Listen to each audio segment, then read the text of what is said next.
Professor Nimbatri Garu, Professor Dept Garu, Professor Tilak Garu, our Principal of Government Degree College, begumpet, and all the participants and faculty members who are present here. A very good afternoon to all of you.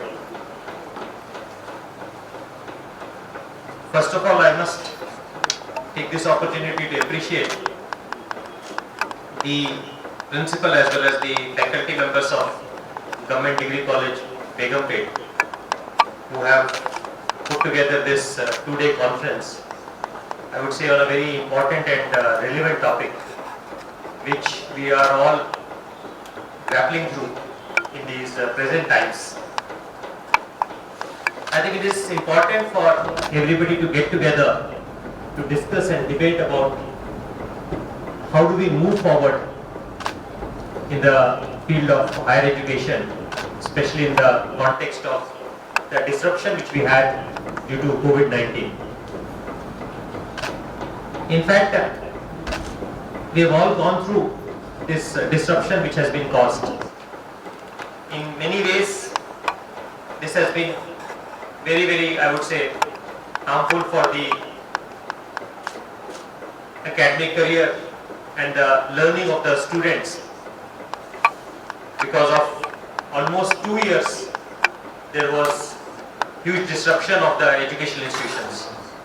In fact, in the sector of school education, many analysts feel that these 2 years have resulted in almost a 3 to 4 years relapse in the learning levels of the students, especially in the school education. Because when you keep learning, you are up to date. But when you stop learning, you also tend to forget whatever you have learned in the previous classes. And that is very difficult to overcome. Even in the higher education sector, we have gone through this type of disruption, wherein though we all went online, I must appreciate all the faculty members that they, in a very short period of time, you all learned how to use computers, how to use the online methods of learning, and went online. But then on the student side, though in the initial phase of lockdown, almost our attendance was 60-65%. But once the lockdown opened up, but our institution did not open, the attendance levels were just 30-35% on an average. And that means that almost 2/3 of our students did not have online access. Of course, some of them had some, they were able to watch some recorded lectures because they were put on different platforms, maybe through YouTube, maybe through the other social media platforms, maybe through WhatsApp. But then they were not able to participate live in the class. And I think our agenda now has to overcome these learning levels immediately, so that the batches who are presently there in our colleges, the loss should be minimized. So that is, I think, one very important agenda in front of us.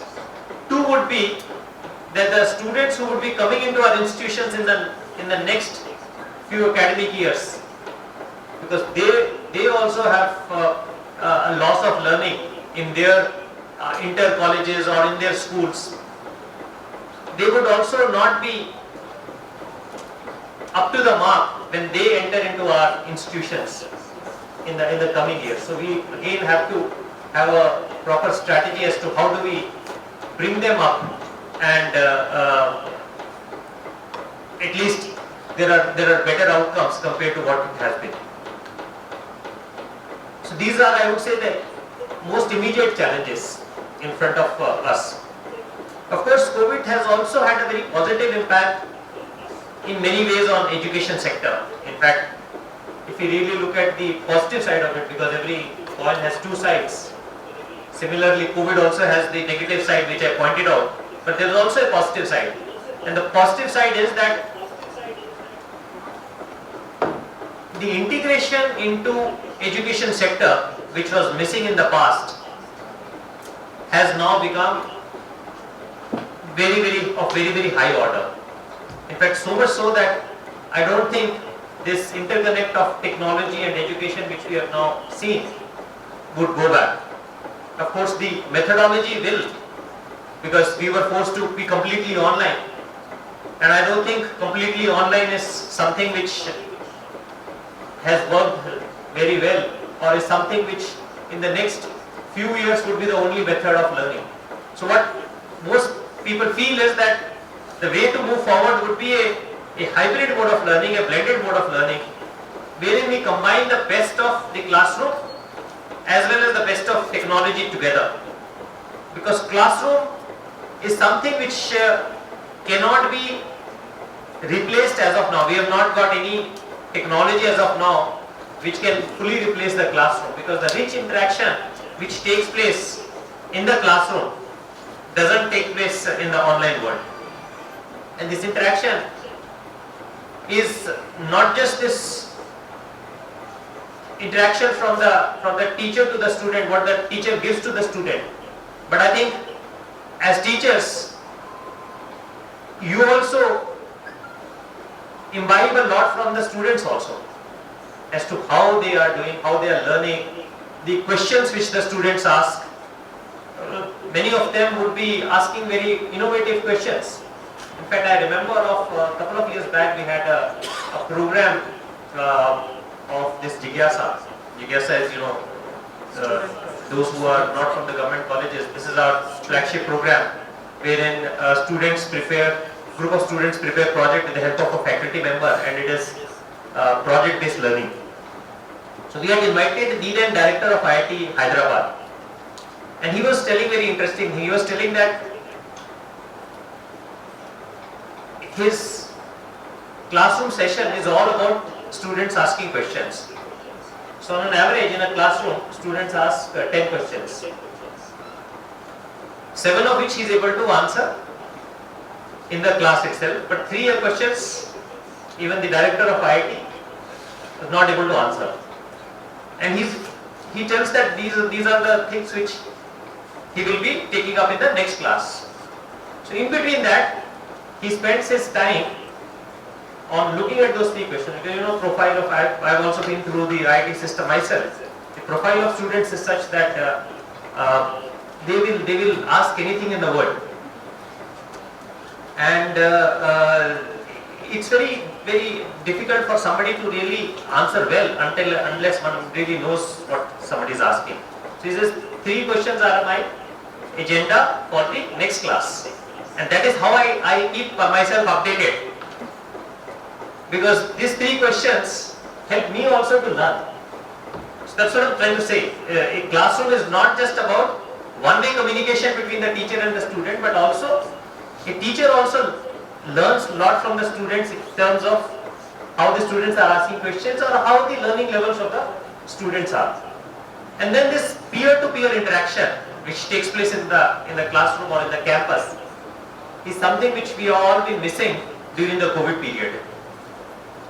Because classroom and campuses are also about imbibing life skills, which can only come from interacting with each other. Ultimately one has to work in a physical environment. It's not an individual work, it's all teamwork, and the teamwork can come only when students learn to interact with each other, and you not just learn academic skills but also, as I mentioned, life skills. So physical classrooms are not going anywhere, they're going to stay. But I think what we need to add is how do we supplement this physical classroom with what we have been doing during COVID, and that is what the blended mode of learning is. In the sense that if the student also has access to some content, then the student can watch this content at his or her pace, at his or her timing. There will be a fast learner, there will be a slow learner. And our teaching is mostly pegged at the average level of the students.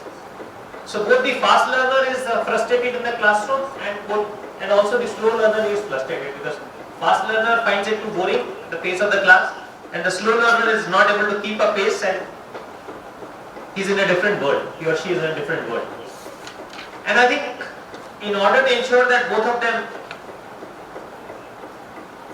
both the fast learner as well as the slow learner are also able to keep pace, we also have to give supplemental content to the students. And I think that has been missing as of now in our system. We have had this system of recommended books. In most curriculum, you will find a list of 5-6 recommended books which students can study. But I think we have to move into a time when we also provide recommended content also along with our physical class. And that is the direction into which institutions and universities have to move forward. So that is one. Two, as has been mentioned by Professor Limbadri as well as Professor Tirupati Roy, and I missed what Professor Tilakaru has. Okay, is after. So I have not missed his. Is that the future is all about now flexibility. And we have taken few steps in our state in order to ensure that students get this flexibility. So much so that in begumpet, where we had about 10 to 12 course combinations, now you have more than 50 course, 56 course combinations you are having. In fact, we have seen examples of students where the principals were requesting the students that why don't you change this combination, because there are only 1 or 2 students having that combination, but the student is so particular that no, I want to study only this combination. And I think it's a good thing, because for us it doesn't matter, because our bucket system ensures that your classes can happen parallelly. So whether a student is going into X class or Y class, it doesn't matter. And that's what our innovation is, that by making subjects into 4 buckets, we have allowed now students to choose as per their wish. And we have also been able to combine arts and sciences also, which was hitherto absent in most of our institutions in the state.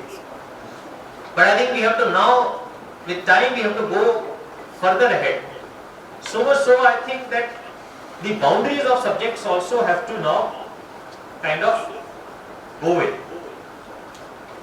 This rigidity of having only 3 subjects, I think we have to move into a full-fledged CBSE system. And I am not saying that it will come in 1 year or 2 years, but at least that goal we have to keep in mind, that full CBCS system is choice-based credit system. If I want to take up a class in physics, I can take up. If I want to take a class in political science, I should be able to take up. If I want find some other subjects interesting in another area, I should not be constrained with this 3 definitive subjects. I should be able to go beyond. We have some elements of it in terms of general ethics, but I think the future will all be about that. And unless until you provide that, there will be somebody who will be providing, and students will move into that direction. In fact, lot of the changes in our government colleges came because we started providing what students were wanting. And when we started doing that, we were able to leverage the full power and the potential of our government colleges, so much so that our strength has increased multiple fold. Almost in last about 4 academic years, we have had a 67% growth in our student admissions in our government colleges. And as Professor Tirupati Rao said, I can confidently say that most of our government colleges in the state are first choices for the students. Only when they don't get admission in our government colleges, they go to private colleges. Most parts of the state, like we can only count on fingers some 5-6 colleges probably in Hyderabad who would be coveted. Some of them are not on those also. So we have been able to do well because we have tried to provide students what they want. And I think with time we have to bring in more and more flexibility in our system. In fact, we are now having this conference in Osmania. I can tell you that though he's not present, the VC of Osmania, he is working now on ensuring that multiple streams can enter into a PG course. So this rigid requirements of having so many credits in a particular subject will no more be the criteria for PG. And I think that will percolate downwards into the UG also. Once we get out of that at the PG, we will probably be going down. And multiple entry, multiple exit is something which the NEP provides, and UGC guidelines, some of them have come and some are coming. And this is also something we have to keep in mind, because now students will be able to enter and exit at the time when they want. So exit after 1 year, student can exit after 1 year with a diploma, so with a certificate, after 2 years with a diploma, after 3 years with a degree, and after 4 years with either with a professional degree or an honors degree or a degree by research. And I was reading recently that UGC now also planning some exit courses for each of these, so that there is some takeaway for such students, because our system is as of now designed as a progressive system, that in the second year you build up what you have learned in the first year, and the third year you build up what you have learned in the second year. So if a student has to exit out, then we also have to make sure that it is not just building up, but there is also a takeaway at that level, and that will require curricular changes also, which the institutions and the universities will have to work on. So this is the whole gamut of this flexibility and multiple entry, multiple exit approach. And finally, I want to say is that increasingly we have to make our education system more and more outcome based. The principal was just not talking about when they had this placement drive. Very few students registered for it, and those who registered, again very few people came in, and those who came in also, or those who got the jobs also, not all of them are willing to join. I think we have to understand what are the goals of the students when they enter into our education system. I would prefer if that happens before they enter, in the 11th or 12th class itself. Many countries do that. But okay, since that is not something we as a system are handling, at least we can look at doing it when the students enter into our system. When the students enter, what is the goal for the student? There are 4 or 5 possibilities. Either a student can become an entrepreneur, or maybe look for a job in a private sector, or maybe look for a job in a government sector, some competitive exam, or the student wants to go in for, let's say, higher studies in order to become a teacher, maybe one pathway, or it could simply be that the degree is the terminal thing for them. They just want to make sure, especially, and it's a social reality, so please don't mind when I say that. Especially for girl students, a degree becomes a terminal thing, because the marital prospects, and this is a social reality, is what we have to keep in mind. Because of the marital prospects, a girl has to be a graduate in order to have a good match, and that may be the thing which you may be encountering a lot in your college. So we need to understand what are the goals, or what are the ambitions of these students, and then work accordingly. For a student who wants to become an entrepreneur, if you provide what you are going to provide for a student who wants to go to higher education, obviously that student is not going to be interested. Or a student who wants to get into a competitive exam, and then you provide him a very, very high theoretical input, which is not going to be useful for this, again he or she is not going to be interested.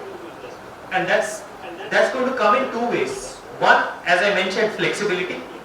Two, I think it's time to have more and more such skills as credit courses.